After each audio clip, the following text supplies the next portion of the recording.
Two modern classic roadsters, a Scrambler, an electric scooter, and a fully fed motorcycle.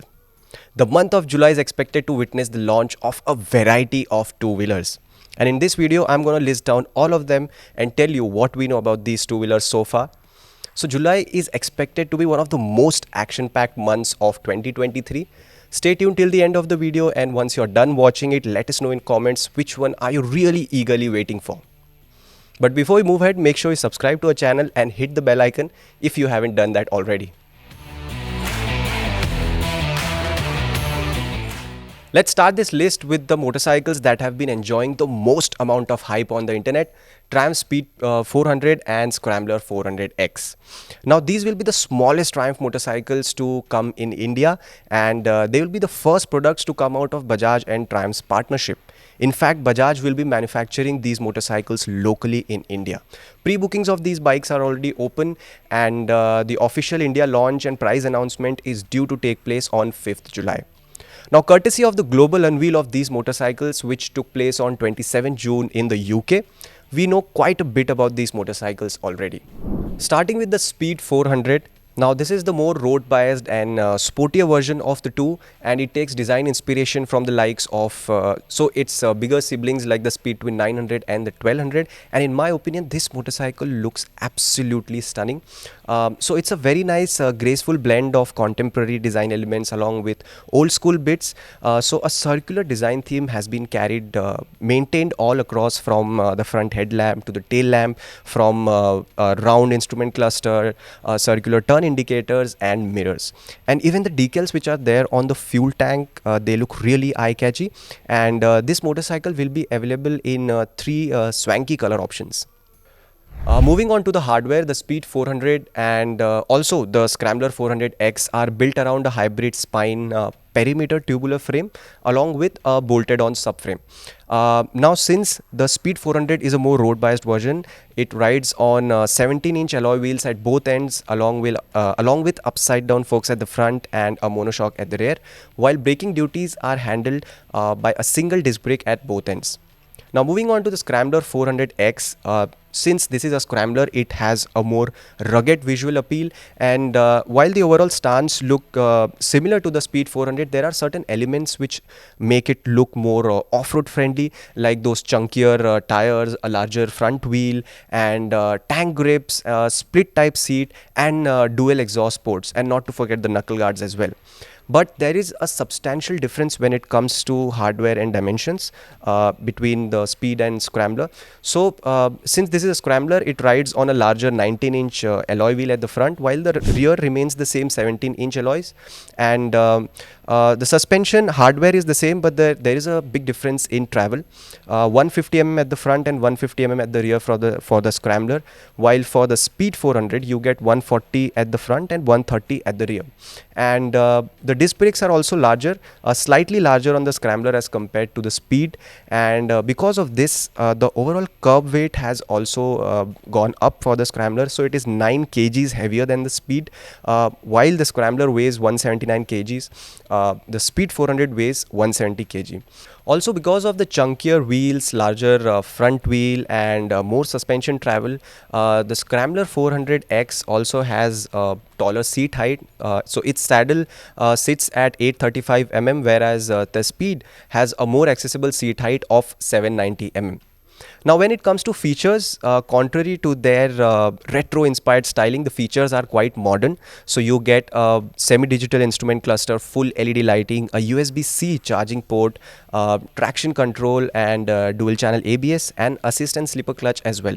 But in the Speed 400, the ABS remains on for both the wheels, whereas for the Scrambler, you can turn it off at the rear wheel. The engine remains common on the Speed and Scrambler both. Both are powered by a new 398cc liquid-cooled engine, which makes 39.5 bhp at 8000 rpm and maximum torque of 37.5 Newton meters at 6500 rpm. This motor comes mated to a 6-speed gearbox. Now, in terms of design and purpose, which one of these is more to your taste? Do let us know in the comments.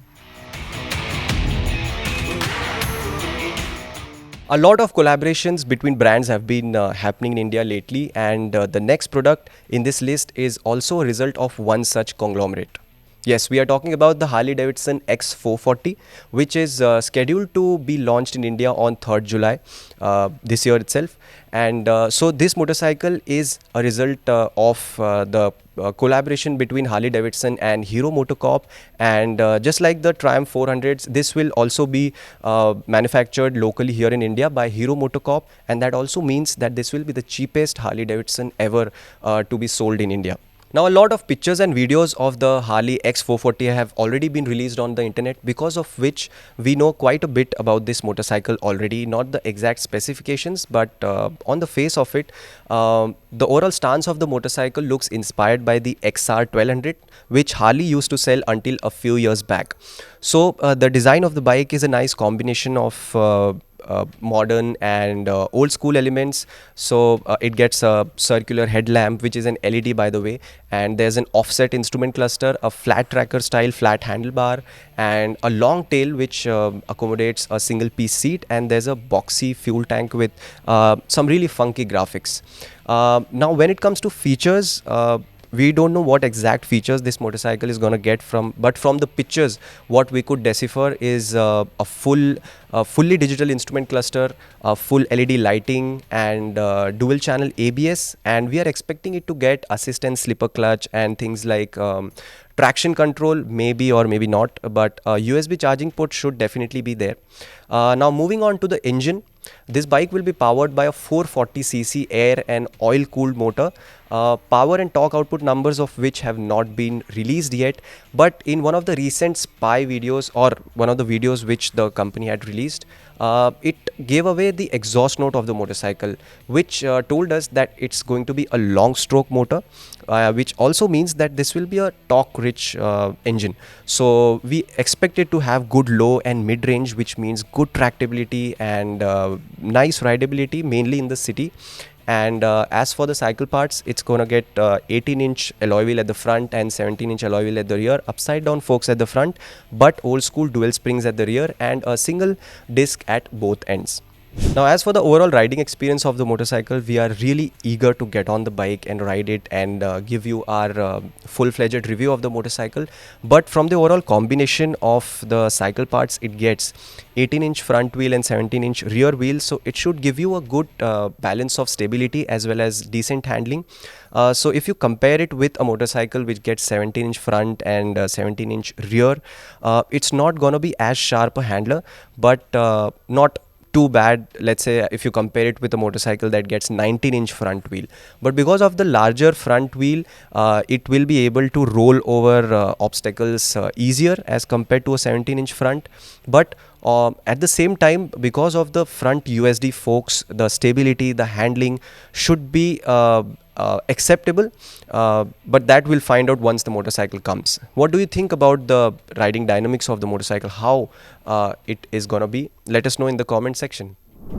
Now the 300 to 400cc motorcycle segment, in which the Harley X440 will belong to, this is going to get really competitive in the coming days. So this motorcycle will go up against the Scrambler and Speed 400 from Triumph in terms of displacement, but as we can make out from the exhaust note, this is going to be a long stroke motor, a bit relaxed as compared to Triumph's performance centric engines. So it will also go up against the likes of the Royal Enfield Classic 350 and the Honda Highness 350. But deciding factor will be the pricing of the motorcycle, how well Hero and Harley manage to price it. If they price it really affordable, on the affordable side of the spectrum, then it will go up against the Classics and the Meteors and the Highness of the world. So the competition is really gonna get heat up, and we are really looking forward to it. The next product in this list will be an electric scooter, which will be coming from Ola Electric. Now, Ola's marketing game has always been very strong, and continuing with the tradition, Ola recently released a bunch of teasers for this upcoming electric scooter. And the CEO of the company actually tweeted that this new product is meant to end ICE age, which makes us believe that this will be a very affordable product, maybe priced close to a lot of 125cc scooters. So we are expecting it to be priced close to maybe 1 lakh or slightly more. Their existing most affordable product, the S1 Air, is priced at rupees 1.10 lakh. Now, apart from this, the company also teased two new color options, which are shades of green and blue. And we believe these color options will be available for the S1 Air, because that's the only one which is available in 5 color options only as of now, whereas the S1 and S1 Pro are on sale in 11 and 12 color options respectively. So there's gonna be a lot from Ola Electric in store for us. That's what we are expecting from their teasers, but we'll only find that out once their official event takes place.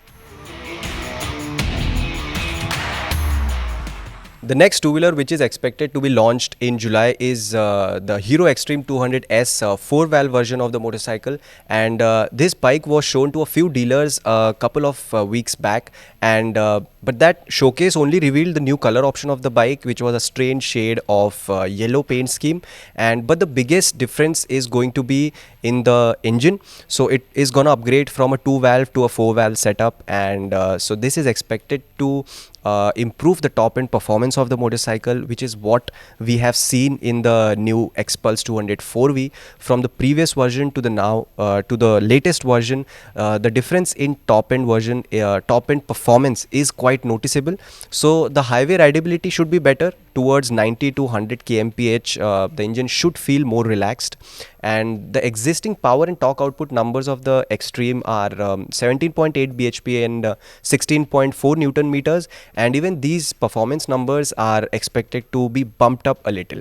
Now, as for the launch timeline, since considering Hero recently launched the Xtreme 160 R4V, and its most significant launch, the Charisma, is expected to happen towards the end of this year. So it is being speculated that the Xtreme 200S 4V will come out this month itself, or in July itself.